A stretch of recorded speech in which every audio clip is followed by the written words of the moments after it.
चलिए एक प्राचीन बेहद अमीर राजा की कहानी से शुरू करते हैं। खजाना भरा था, कोई कमी नहीं थी।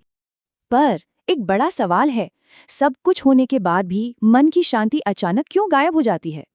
भयंकर अकाल पड़ा, टैक्स रुका और खजाना खाली हो गया। बस यहीं से राजा की गहरी चिंता शुरू हुई। हालात तो सुधरे, लेकिन अकाल, हमलों और साजिशों के डर ने राजा की नींद और भूख पूरी तरह छीन ली। और यहाँ राजा को अपनी गरीब माली से जलन होने लगी। वो रूखी रोटी खाकर भी चैन से सोता था। फिर एक दिन सिद्ध साधु पधारे। उन्होंने तुरंत पकड़ लिया कि सारी परेशानी की असली जड़ ये राजपाट ही है। साधु ने सीधा उपाय दिया, राजपाट तुरंत बेटे को सौंप दो और हमेशा के लिए चिंता से मुक्त हो जाओ। लेकिन यहाँ एक बहुत बड़ी अड़चन थी। राजा का बेटा तो सिर्फ 5 साल का एक छोटा बच्चा था। तब साधु ने एक चौंकाने वाला प्रस्ताव रखा। उन्होंने कहा, तो फिर अपनी इस चिंता का भार मुझे सौंप दो। राजा ने राजपाट साधु को दे दिया। अब खजाना साधु का था और पूर्व राजा को नौकरी ढूंढनी पड़ी।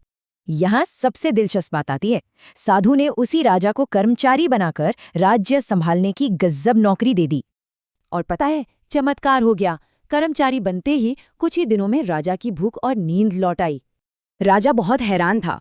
काम रोजाना का बिल्कुल वही था, लेकिन अब उसका मन पूरी तरह से शांत था। साधु ने मुस्कुराकर समझाया, पहले काम मन पर बोझ था, पर अब ये सिर्फ एक कर्तव्य की तरह है। असली चाबी यही मानसिक बदलाव है। काम को बोझ के बजाय सिर्फ एक कर्तव्य मानना ही शांति का मार्ग है।